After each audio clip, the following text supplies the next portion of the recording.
Hello everyone, welcome to engineers Adda 24/7। तो भाई कैसे हैं आप सभी? उम्मीद करती हूँ सभी बच्चे हष्ट पुष्ट और स्वस्थ होंगे। तो आज आप लोगों के साथ है, बिल्कुल आपके समक्ष आने वाले हैं अब आपके अभिषेक सर और आपकी कीर्ति मैम। तो आपको कुछ अच्छा सा बताने वाले हैं, कुछ अच्छी सी स्ट्रैटेजी आपको बताएंगे।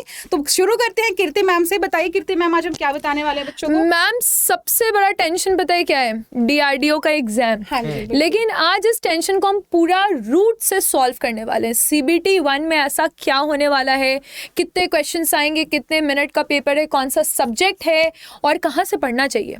तो ये सारे हम जितने भी सब्जेक्ट्स हैं, 5 सब्जेक्ट हैं टोटल, उनको एक एक करके सॉल्व करते हैं।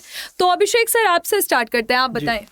तो हाँ, तो जैसा आपको पता ही है गाइस कि CBT 1 जो है DRDO का, वो पूरा का पूरा मैम नॉन टेक्निकल है। बिल्कुल। और 5 सब्जेक्ट आ रहे हैं, जिसमें मेरा जो ड्यूटी रहेगी वो आपकी रीजनिंग और क्वांटिटेटिव एप्टीट्यूड की रहेगी। हाँ। तो लगभग 50 नंबर के आसपास मान लो, 120 में से वो यहाँ से पूछे जाने की उम्मीद है। तो इसमें मैथ्स में मैम मैं थोड़ा बता देता हूँ क्वांटिटेटिव एप्टीट्यूड को। तो पूरा का पूरा अर्थमेटिक जितना है, सो इसमें अर्थमेटिक जैसे प्रॉफिट लॉस परसेंटेज, CISI और प्लस DI वाला सेक्शन आपका, ये आपको अच्छा करना पड़ेगा। उसकी डेली क्लासेस भी चल रही हैं, तो वो भी आप अटेंड कर सकते हो। रीजनिंग जो है बिल्कुल SSC JEE वाली है, तो वो रीजनिंग आपको कवर करनी पड़ेगी SSC JEE की, जो आपने की भी होगी आई होप।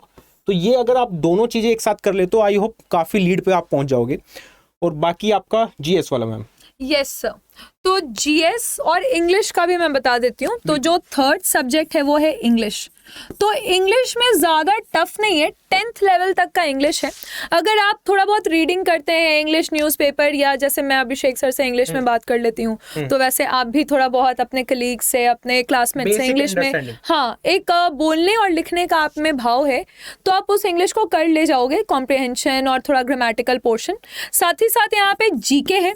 तो GK में आपको हिस्ट्री, ज्योग्राफी, पॉलिटी पे थोड़ा ध्यान देना है। करंट अफेयर्स रोज सुबह 8 बजे आपका सेशन होता ही है, तो वहां से करंट अफेयर्स आ जाएगा। तो जो हम एस्टिमेशन लगा रहे हैं वो है टोटल 120 क्वेश्चन का। हाँ जी। जिसमें ईच हम मान के चल रहे हैं 24 क्वेश्चंस। तो अब 5th सब्जेक्ट कौन सा है, ये मुझे लगता है सोनिया मैम बताएंगे। ओके, तो सभी को पता है कि आपका last but not least subject जो होगा साइंस वाला होगा। तो अगर मैं आपके साइंस वाले पोर्शन की बात करूं तो आपको ऑलरेडी पता है कि यहाँ पे 3 आपके सब्जेक्ट्स आते हैं। एक आपका फिजिक्स हो गया भैया, एक आपका केमिस्ट्री हो गया, एक आपका बायो आ गया। देखो इंजीनियर्स वालों को है ना, फिजिक्स केमिस्ट्री तो शानदार होता है, पर आप अटकते कहाँ हो? अटकते हो यहाँ पे बायो। ये आप लोगों के लिए बिल्कुल नया कंसेप्ट है। 10वीं के अंदर इसको छोड़ चुके होते हैं बायो के अंदर, कहते हमको 10वीं के बाद पता ही नहीं हमने कहाँ पढ़ा था, क्या पढ़ा था। तो ये थोड़ा सा आप लोगों के लिए हो सकता है कि हार्ड हो, बट फिजिक्स केमिस्ट्री आप लोगों के लिए ईजी रहेगा। और अगर मैं बात करूँ एग्जाम के अंदर क्वेश्चंस आने की, तो आपका कोई भी एग्जाम उठा के देख लेना इंजीनियर्स का, कभी भी कोई भी क्वेश्चन आपका NCERT से बाहर नहीं जाता है। तो यहाँ पे तो इस चीज को पकड़ के रखना भैया अच्छे से। NCERT की बुक्स को, आपके पास साइट्स हैं, बुक्स हैं, 6 से लेके 10th तक की बुक रखो।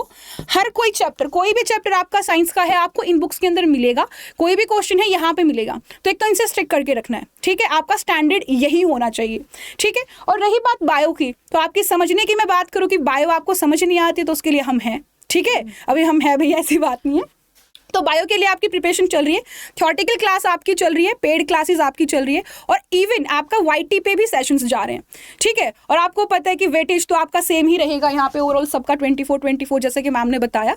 तो मैम बताएं जरा कोर्स के बारे में बच्चों को। तो मैम ना प्रॉब्लम यही है कि जैसे YT पे हम बहुत सारे क्वेश्चंस करवाते हैं। आपका सेशन 1 बजे चल रहा है, 3 बजे सेशन चल रहा है, बहुत सारे क्वेश्चन है। अभिषेक सर का 9 बजे और 11 बजे सेशन चल रहा है, मेरा सेशन 8 बजे है, 12 बजे। तो 6 घंटा हम स्टूडेंट्स को दे रहे हैं पूरा नॉन टेक के लिए। लेकिन तो भी ना लिमिटेशन मैम क्या होता है कि जैसे if I am teaching 500 students हैं, 1000 स्टूडेंट हैं, लेकिन मुझे नहीं पता है कि अच्छा ये स्टूडेंट का ये वाला कंसेप्ट वीक है, या मैं तो बस क्वेश्चन करवा रही हूँ, चाहे साइंस हो या रीजनिंग, आप क्वेश्चन करवा सकते हैं, बात भी नहीं कर पाते। हाँ, बात नहीं कर पाते हो, 1-to-1 इंटरेक्शन नहीं हो पाता है। और ये जो सबसे जो बहुत ही इंपॉर्टेंट क्रूशियल टाइम है, ये ना निकल जाए सिर्फ क्वेश्चन बनाने के लिए, या जहाँ आप कंसेप्ट आपको नहीं समझ में आ रहा है, जहाँ वीक है। तो उसके लिए हमने आपके लिए बिल्कुल ही कस्टमाइज, काफी गहन अध्ययन के बाद हमने मंथन किया है और एक कोर्स लॉन्च किया है जो कि CBT 1, तो कंप्यूटर बेस्ड जो आपका Tier 1 होगा, जिसको आप बिना क्वालिफाई करके CBT 2 आप दे ही नहीं पाएंगे। तो उसके लिए हमने एक कोर्स लॉन्च किया जहाँ आपको सब कुछ मिलेगा, सारे सब्जेक्ट्स के आपको कंसेप्ट्स मिलेंगे, प्रीवियस ईयर क्वेश्चन मिलेंगे, मॉक टेस्ट मिलेगा, मैक्सिमम प्रैक्टिस, ताकि आप में एक कॉन्फिडेंस आ जाए कि हाँ आप इस एग्जाम को कर ले जाएंगे। तो 1:8 का रेशियो है सिलेक्शन का, और उसमें आप बिल्कुल होंगे ही होंगे। इसका मार्क्स तो ऐड नहीं होगा, लेकिन हमारी पूरी तैयारी रहेगी कि आप इसको क्वालिफाई कर जाएं। क्योंकि ये क्वालिफाइंग है, हाँ। तो ये भी नहीं कह सकते मैम कि कितना कट ऑफ रखा जा सकता है। एग्जैक्टली, तो कट आपको- ऑफ का आइडिया नहीं है। तो आपको पूरा 120 को टारगेट करना पड़ेगा। बिल्कुल बिल्कुल। और 120 में आपको पता है 5 सब्जेक्ट हैं, तो आप मतलब ऐसा नहीं कर सकते कि मैं इसको छोड़ देता हूँ, ऐसा नहीं हो सकता कोई भी सब्जेक्ट। तो और पूरा ये ना जैसे साइंस है मैम का, या जीके है, रीजनिंग है, तो ये SSC JEE वालों के लिए भी बहुत फ्रूटफुल हो जाएगा। बिल्कुल, बिल्कुल। सेम ही लेवल रहता है Same मैम, ही है। ज्यादा कोई अंतर नहीं है। अगर कोई बच्चा ऐसा है जो हाँ। SSC JEE के लिए प्रिपेयर कर रहा है और CBT के लिए कर रहा है, वो Same, सेम लेवल almost पड़ेगा, same ही है। कोई डिफरेंस नहीं आएगा। अगर आपके बायो के कहूँ ये हाथ है, तो वो भाई हाथ ही रहेगा दोनों केसेस में, लेवल नहीं कम ज्यादा होता है, उन दोनों का ही लेवल आपका 10th SSC JEE का मैम, अगर जो स्टूडेंट है SSC JEE का अगर उन्होंने नॉन टेक प्रिपेयर किया है, तो आपको उतना टेंशन लेने की जरूरत नहीं है, आप सीधे क्वेश्चंस बनाइए। लेकिन जो स्टूडेंट हैं जिन्होंने नॉन टेक प्रिपेयर नहीं किया है, कंसेप्ट अभी नहीं पढ़े हैं, उनके लिए इंपॉर्टेंट है कि आप इन बैचेस में एनरोल कर लीजिए। बाकी बैचेस के बारे में हम बता देते हैं। जो आपको मैक्सिमम डिस्काउंट मिलेगा वो 3 कोड से मिलेगा, तो आप इन 3 कोड को लगा सकते हैं, जो कि है Y332 है, Y443 है और Y516 है। ये 3 कोड को ही लगा के आप बैचेस में एनरोल कर पाएंगे, ताकि आपको मैक्सिमम 78% का डिस्काउंट मिल जाता है। अगर आप इसको ऐप से कर दे तो 1% एक्स्ट्रा मिलता है, तो 78% हो जाता है। इसके लिए आपको क्या करना है, आपको सीधे गूगल में आना है। गूगल में आते ही आपको अड्डा 24/7 पे जाना है, यहाँ पे ये इस वेबसाइट पे जाना है, ऑल कोर्सेज में जाना है। जब आप ऑल कोर्सेज में जाते हैं तो आप गेट इंजीनियरिंग सेक्शन में जाते हैं, आप DRDO में जाते हैं। DRDO में ये बैच आ गया है, जो कि कल से 13 सितंबर से ये लॉन्च होगा। मेरी क्लास की टाइमिंग सुबह 9 बजे है, अभिषेक सर की टाइमिंग है 3 बजे मैम, 3 PM। ओके। और बिल्कुल, तो ये दोनों टाइमिंग आपको पता है। और साइंस की भी इसमें क्लासेस हैं, इंग्लिश की भी क्लासेस हैं, सारी क्लासेस आपको यहाँ पे मिल जाएंगी, ठीक है। तो ये जो बैच है ये 4449 रुपीज़ का है। इसको अभी देखो मैं मैजिक लगाती हूँ इसमें, ठीक है मैम? तो मैजिक में 3 मैजिकल कूपन कोड है मेरे पास। तो इसमें से जैसे मान लो मैं Y443 लगाऊं अगर, और इसको अप्लाई कर दूं मैं, तो देखो मैम, मैजिकल कूपन कोड को लगाते ही यहाँ पे ये, एक सेकंड में फिर से एंटर करती हूँ इस मैजिकल कूपन कोड को, Y443 को अप्लाई करती हूँ मैं, तो यहाँ पे ये मुझे 1023 रुपीज़ में मिल जाएगा ये बैच, ठीक है।